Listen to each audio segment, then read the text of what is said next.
আসসালামু আলাইকুম everyone, welcome my blog rabbit agro. So বরাবরের মতো আমি এমডি আসাদ হাজির হয়েছি নতুন একটি আপডেট ব্লগ নিয়ে। অবশেষে কিন্তু মাত্র 4 দিন অপেক্ষা করার পর আমাদের পার্সেলটা আমাদের হাতে এসে পৌঁছাইছে। এটা হইতেছে একটা XH-W অটো কন্ট্রোলার, ডিম ফুটানোর জন্য বেস্ট একটা কন্ট্রোলার। 2 থেকে 300 ডিম কিন্তু এই কন্ট্রোলার দিয়ে হ্যাচ করা খুবই সহজ, বা কন্ট্রোল করা কিন্তু খুবই সহজ। যেহেতু আমার বড় ভাই রিসিভ করছে, সে কারণে মূলত তখন আর দেখানোটা হয়ে ওঠে নাই।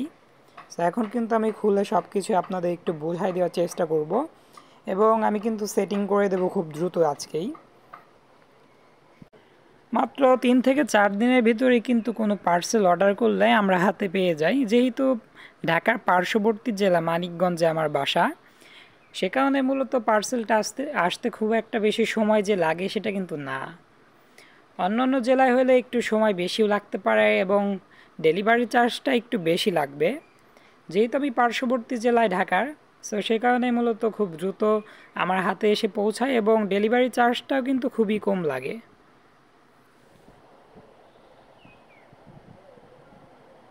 এখানে কিন্তু সব কিছু বোঝাই দেওয়া হয়েছে, আউটপুট ইনপুট সব কিছুই কিন্তু লেখা আছে, এটা একটু দেখে আপনারা বুঝে নেবেন। আর এখানে 2টা পাওয়ার বাটন আছে, এগুলো কিন্তু চেপে চেপেই কিন্তু সব কিছু সেটিং করতে হয় বা ঠিক করতে হয় যে কতটুকু পরিমাণ তাপমাত্রা আমাদের সেটিং করতে হবে। মুরগির ক্ষেত্রে আমরা রাখবো 37.7 কিংবা 8 সর্বোচ্চ, আর সর্বনিম্ন যেটা আমরা রাখবো সেটা হচ্ছে 37.4 কিংবা 3।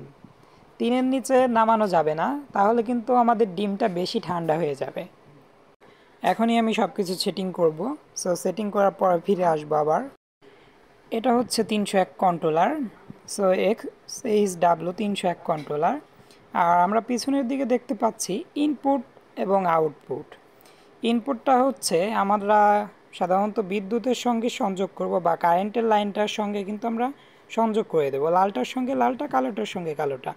আর আউটপুটটা হচ্ছে আমরা কিন্তু বাল্বের সঙ্গে সংযোগ করব, বা বাল্বের সঙ্গে কিন্তু লাগিয়ে দেব।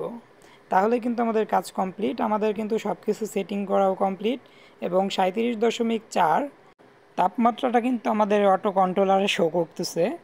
সো সব কিছুই কিন্তু সেটিং করা শেষ, এবং আমাদের কিছু আজকে কোয়েলের বেবি ডিম ফেটে বের হয়েছে। এখানে 10 পিসের মতো কোয়েল পাখির বাচ্চা আছে। সো আমার হোয়াইট বেবিগুলা খুবই পছন্দের, কিন্তু হোয়াইট বেবিগুলা তেমন একটা সারভাইভ করতে পারে না। সো মাশাআল্লাহ সাইজটাও কিন্তু অনেক বড় হয়েছে, এবং আমাদের একটা বাচ্চা কিন্তু হয়েছে একদমই ছোট্ট।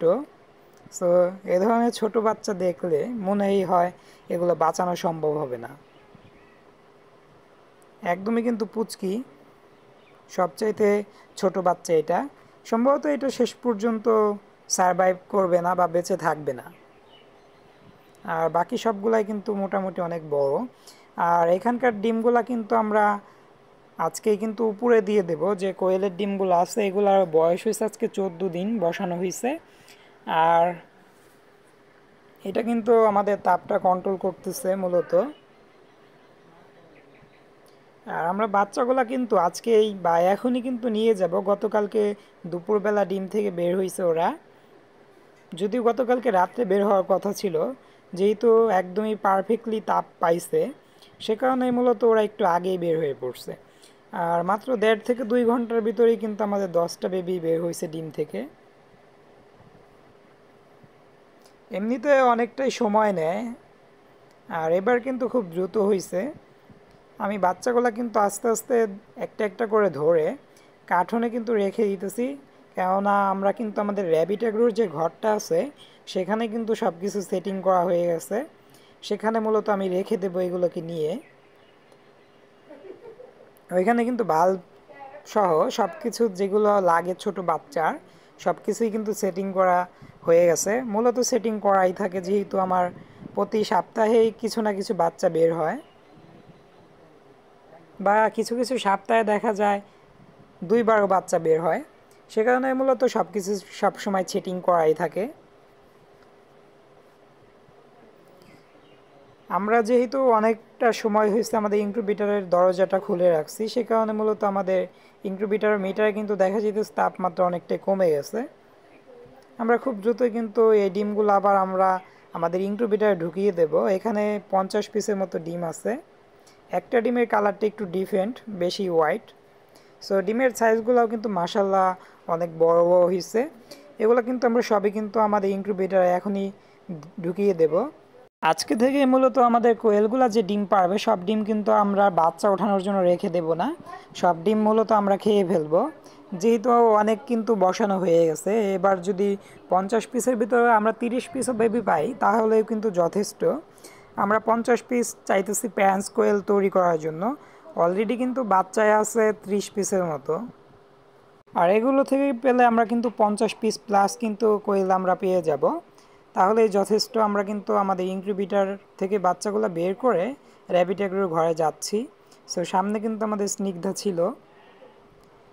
এখানে সব কিছুই আগে থেকে সেটিং করা হয়ে গেছে। আমরা বাচ্চাগুলা ভিতরে দিয়ে দেব একটা একটা করে। এবার কিন্তু আমরা কিছু ভুট্টা গাছের যে কভারগুলো থাকে বা ভুট্টার যে বাঁধার যে কভারগুলো থাকে সেগুলা কিন্তু রোদ্রে ভালো করে শুকিয়ে এখানে দিয়ে দিয়েছি, যেন বাচ্চাগুলো পেপারগুলো উল্টাতে না পারে। এগুলো না দিয়ে দিলে কিন্তু আমাদের এই পেপারগুলা উল্টিয়ে নিচ থেকে কিন্তু ধানের যে কুড়াগুলো আছে সেগুলা কিন্তু বের করবে। সো সে কুড়ার যে পাউডারগুলো আছে সেগুলো কিন্তু আমাদের বাচ্চাদের যদি চোখে চলে যায় তাহলে কিন্তু সে বাচ্চার চোখটা অন্ধ হয়ে যাবে বা বাচ্চা মারা যাওয়ার সম্ভাবনা অনেক থাকে, যেহেতু একদমই ছোট্ট ছোট্ট বাচ্চা। যাই হোক, আমরা আমাদের বাচ্চাগুলো এখানে দিয়ে দিলাম। আরও বেশ কিছু বাচ্চা আমাদের উপরে রাখা আছে যেগুলোর বয়স আজকে 6 থেকে 7 দিনের মতো হয়েছে। ওদেরও একসঙ্গে দিয়ে দেবো। এখানে ওরা মোটামুটি দেখা যাইতেছে বড় হয়েছে। এখানে 13 পিসের মতো বাচ্চা আছে। মূলত এই দুইটা গ্রুপ আমরা একসঙ্গে দিয়ে রাখবো। যদিও ছেড়ে দেওয়ার পরপরই কিন্তু বোঝা যাইতেছে প্রচুর পরিমাণ ছোট বড় ওরা। এতটাই যে ছোট বড়, দেখা যাইতেছে ছোট বেবিগুলা কিন্তু ওদের পায়ের নিচেই পড়বে। এই বাচ্চাগুলো আমরা আর এখানে রাখতে পারবো না। মূলত কেন রাখতে পারবো না, ছোট বাচ্চাগুলা কিন্তু বড় বাচ্চার চাপ খেয়ে বাচ্চাগুলো নষ্ট হয়ে যাবে। আমি আগেও বলছি যে দুই গ্রুপের বাচ্চা বা দুই ব্যাচের বাচ্চা যদি একসঙ্গে রাখা হয় তাহলে কিন্তু বাচ্চার পাক বলে যাওয়ার সম্ভাবনাটা একটু বেশি থাকে বা পাক ঝুলে যাওয়ার সম্ভাবনাটা একটু বেশি থাকে। আর এখানে আমরা মূলত আমাদের যে কোয়েলের বেবিগুলা বা মুরগির বেবি মোটামুটি বড় হয়েছে ওদের কিন্তু এখানে এনে রেখে দেওয়া হয়েছে। মূলত একসঙ্গে রেখে দিলে যে 6 দিনের বাচ্চা আছে কোয়েলের, সে বাচ্চাগুলো কিন্তু ওদের চাপ সহ্য করতে পারে না। এখানকার যে 6 দিনের বাচ্চাগুলো আছে সে বাচ্চাগুলো আমরা মূলত এখান থেকে সরিয়ে দেব। এখানে রাখলে কিন্তু আমাদের 10টা যে বাচ্চা আজকে উঠছে এই বাচ্চাগুলো কিন্তু আমরা বাঁচাইতে পারবো না মনে হয়। আবারও কিন্তু আমরা কার্টুনে ভরে ফেলছি 6 দিন বয়সী বাচ্চাগুলোকে। সো এখন ওদের সঙ্গে আমরা রেখে দেব।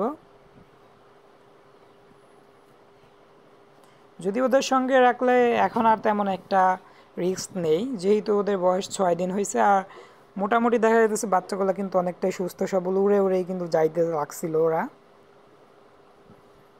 যদিও রাত্রে ওদের সঙ্গে রাখা যাবে না, রাত্রে একসঙ্গে রাখলে বাচ্চাগুলো জড়ো হয়ে এই নর্মাল বাচ্চাগুলো কিন্তু চাপ খেয়ে মারা যাবে। সো এখন কিন্তু ওরা ভালোভাবেই আছে। 10 দিন পর্যন্ত আমরা এখানে রেখে দেবো ওদের। 10 দিন পর এখান থেকে আবার আমরা শিফট করে অন্য কোথাও নিয়ে রাখবো।